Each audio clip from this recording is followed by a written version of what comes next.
بہت اہم ایک انجمن جو پچھلے شاید 20 سال سے یہاں کام کر رہی تھی، اس کی روایت کو آگے بڑھاتے ہیں. تو میں گزارش کروں گا جناب ڈاکٹر جاوید شیخ صاحب سے تشریف لائیے.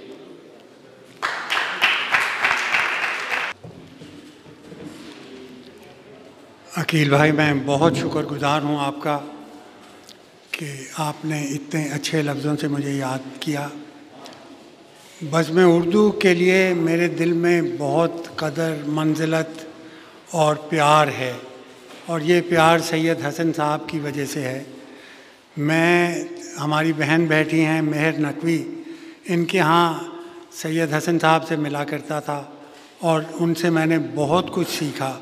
ان کے ترکی کے دورے کے بارے میں، ان کی مختلف جہتوں اور مختلف مطالعہ جو وہ کرتے تھے، وہ میرے ساتھ ان کی بحث مباحثہ ہوا کرتا تھا. محبوب بھائی بھی اس میں شامل ہوتے تھے. اور اس طریقے سے جو میرے شروع کے ابتدائی برس تھے وہ ان کے ساتھ گزرے. اللہ ان کی قبر کو نور سے بھر دے اور اللہ انہیں جنت کے اعلیٰ مقام میں فائز فرمائے. میں ان کا بہت آبھاری ہوں. دوسری بات یہ کہ اردو مرکز لندن کے بارے میں آپ سے عرض کرتا چلوں کہ لوگ بہت اردو کے بارے میں مایوس ہیں.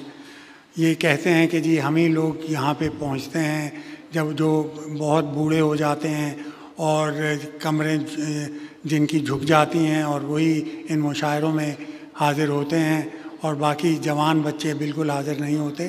میں آپ سے عرض کروں کہ اس سال 2018 میں 18,500 بچوں نے اردو میں GCSE کیا ہے.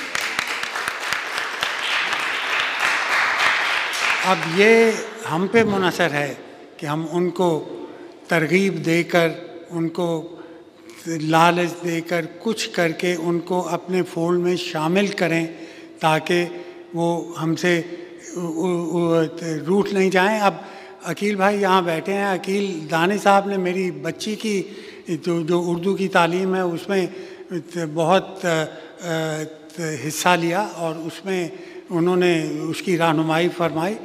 تو آپ اگر میرے گھر میں آئیں تو میں پھر بھی 2 4 6 فقروں کے بعد ایک آدھ انگریزی کا لفظ استعمال کر لوں گا. میری بیٹی وہ بھی نہیں کرے گی.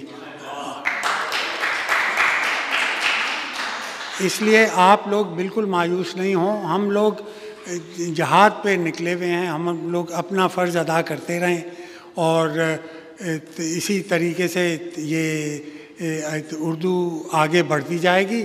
ہم اپنی تہذیب، اپنے تمدن، اپنی اقدار سے بالکل شرمسار نہیں ہوں گے. انشاءاللہ آئندہ کی نسلیں بھی ہمارے ساتھ چلیں گی. شکریہ.